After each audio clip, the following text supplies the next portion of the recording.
آج قومی اسمبلی کے اجلاس کے دوران وزیر اعظم عمران خان صاحب نے خطاب کرتے ہوئے فرمایا کہ کرونا وائرس کے متعلق 13 مارچ سے لے کر اب تک میری کسی بات میں تضاد بتا دیں تو ہم نے یہ فیصلہ کیا کہ عمران خان صاحب کے کچھ بیانات آپ کے سامنے رکھے جائیں اور اس کے بعد آپ یہ فیصلہ کر سکیں کہ کیا واقعی خان صاحب کی باتوں میں تضاد پایا جاتا ہے یا نہیں۔ یہ وائرس ایک قسم کا فلو ہے اور ایک ایسا فلو ہے کہ جس کی خاصیت یہ ہے کہ بڑی تیز پھیل جاتی ہے، لیکن دوسری طرف یہ آپ سب کو اس چیز سے تھوڑا ذرا مطمئن ہونا چاہیے کہ 97% کیسز کرونا کے بالکل ٹھیک ہو جاتے ہیں۔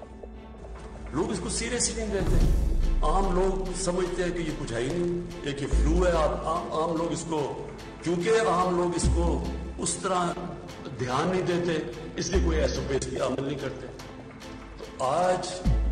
میں آج سب کو آپ کو کہنا چاہتا ہوں کہ اگر ہم نے اسی طرح بے احتیاطی کی، ہم اپنے اوپر، اپنے بزرگوں کے اوپر، وہ لوگ جن کی بیماریاں جو کہ ان کی جانوں خطروں میں جا سکتی، میں آپ کو مبارک دینا چاہتا ہوں کہ اس کے مطابق آج نہیں 25 اپریل تک ہم اندازہ یہ تھا کہ 50,000 کرونا کے مریض ہوں گے پاکستان میں، اور آج جو ہم کیلکولیٹ کر رہے ہیں انشاءاللہ 12 سے 15,000 تک کرونا کے مریض ہوں گے۔ جو کیلکولیشن پہلے تھی 50,000 ہونے تھے، آج جو ہم سارے اسیس کر رہے ہیں جو جتنے بھی کرونا کے کیسز آ رہے ہیں، تو آج ہم سمجھتے ہیں کہ 12 اور 15,000 کے بیچ میں۔ آج ہم اس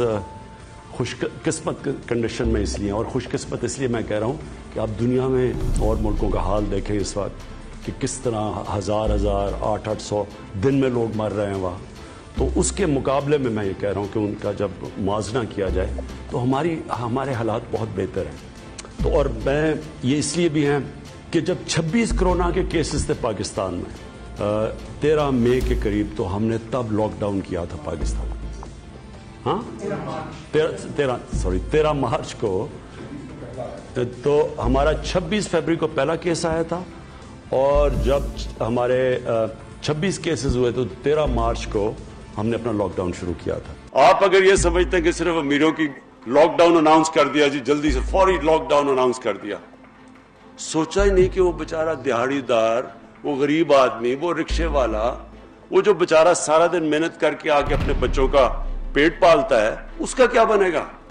نہیں، امیروں نے سوچا اچھا جی 2-3 یہ امیروں کو بھی آتا، تو ایک دم سارا ایک ایلیٹ نے فیصلہ کر لیا سارے ملک کے لیے۔ ہمارا لاک ڈاؤن کامیاب کیوں ہوا اب تک جتنا بھی ہوا ہے؟ کوئی پبلک گیدرنگز نہیں الاؤڈ، کوئی کرکٹ میچز کینسل کیے، 23 مارچ کی پریڈ کینسل کی، اسکولیں، شادیاں، شاپنگ مالز وہ بند کر دیے، یعنی جدھر لوگ اکٹھے ہو سکتے تھے وہ ہم نے بند کر دیے، اور وہ بند رہیں گے۔ جو لاک ڈاؤن ہم نے کیا تھا جب صرف 26 کیسز تھے پاکستان میں، وہ لاک ڈاؤن آگے بھی لے کے جا رہے ہیں۔ جب ہمارے 26 کیسز تھے پاکستان میں تو تب ہم نے لاک ڈاؤن شروع کیا، عوام نے بھی ہمارے ساتھ بہت حد تک تعاون کیا۔